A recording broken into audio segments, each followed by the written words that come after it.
love this place! A few months ago, Paizo decided to toss one of their products into a Humble Bundle.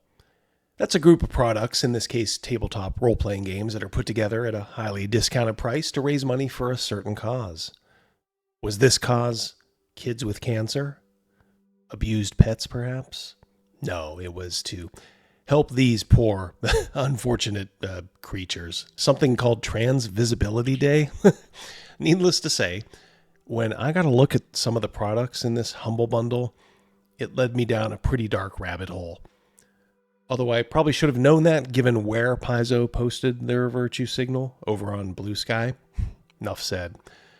Still, to have what is considered a mainstream gaming company associated with some of the stuff that I'm about to show you is a little odd. Well, odd and just plain batshit. So, let's board the crazy train, shall we? First up in the grotesquerie is Callum Out, an alphabet power fantasy of spite instead of survival. Yes, that's its actual title. Apparently in this role-playing game, you're a well-adjusted person, heading home for the holidays. Just someone looking to spend some quality time with the family, mom, dad, grandma, grandpa, aunts and uncles. Oh, wait, sorry, my bad. You're actually a mentally ill narcissist looking to start trouble with your own family over the Thanksgiving turkey. After all, you have differences. They're sane, and you're insane. Uncle Dave in particular looks like the hero of this tale. So how do you play? Well, just give a dice roll on the author's hit list, random relatives table, then generate a current thing topic and flip a coin. Yes, I'm serious. If it lands on tails 3 times, you win. Your egotistical rage bubbles over. How dare Grandma be frightened of the Buffalo Bill clone she saw menacing her on the sidewalk on the way into her Silver Sneakers class.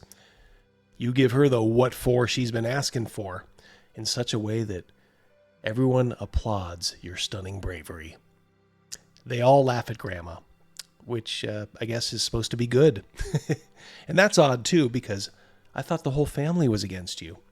Oh well, so confusing for such a short little game. Even Aunt Sharon is stunned into silence when she finally realizes why her detestable daughter won't call her anymore. Poor Aunt Sharon. It looks like you win. Go on and celebrate. Well, you actually just win a bit of self-therapy for 10 minutes. The 10 minutes it takes you to play this game. You'll have to ask the author how to fill the rest of the 23 hours and 50 minutes of terminal lunacy in your life if you found this game at all understandable or enjoyable. And by the way, yes, this was billed as a legit role-playing game. But maybe Callum Out was a little too haute cuisine for your simpler tastes. You need something a little bit more pedestrian, crude even. Well, brother, I got you covered. Let's play No Satisfaction. Maybe this one is a little bit more centered, a little bit more sane, a little bit more, oh boy. Well, first off, nice font. If you're going to write your manifesto, you could probably only do worse by putting it in Comic Sans. I guess in this one, you declare that you're trans and violent. So in other words, it's a day ending in Y. You start by rolling 2 die 12. Cool, I love the die 12s. And then you consult this table, which looks suspiciously small. I guess if you roll a 2 or higher, you do something like bite down harder and become immortal. Hey, wait a minute. I'm starting to suspect that some of the games in this Humble Bundle are not really games after all. More like therapy projects. But still remember that the number 2 tabletop game company in the world contributed to this tripe. But still, there's got to be something of value here, right? Why don't we try this one?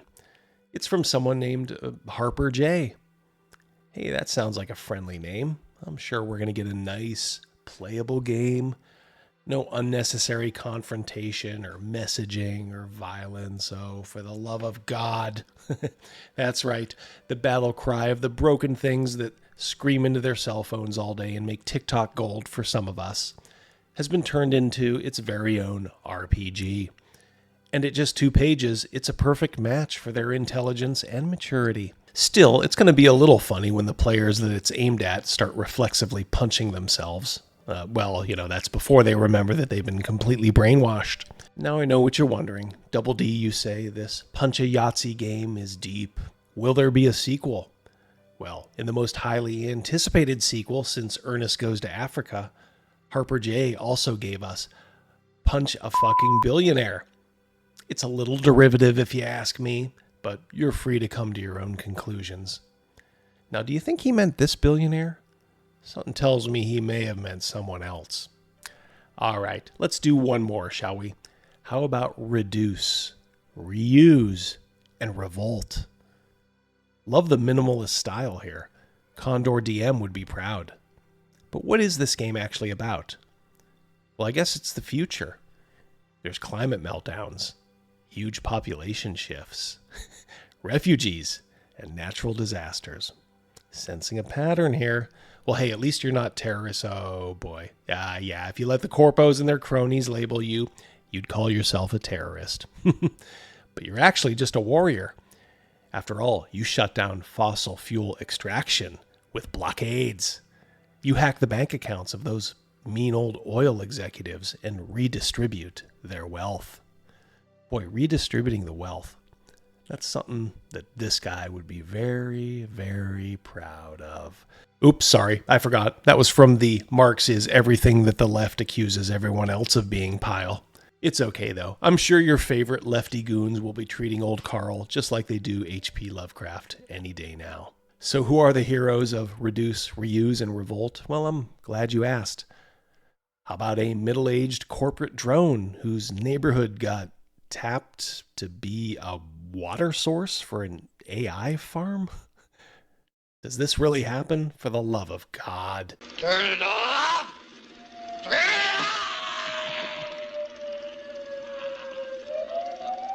Okay, no more. What have we learned? Well, for one, we've learned that Paizo will gleefully slum it with some of the most deranged people on the planet. That should come as no surprise to any of you. We've also learned that the barrier of entry to make an RPG has never been lower. Most of the creators in this humble bundle would have been in mental institutions 50 years ago. Now they're free to create art that shows us that, well, they belong right back in those mental institutions. Let me know if you like this video in the comments below. If you do, trust me, there's a lot of dry powder in that humble bundle. We just scratched the surface. I will suffer pain for your entertainment. That's how much I love you. You guys go ahead, take care, and have a great rest of your day. Peace.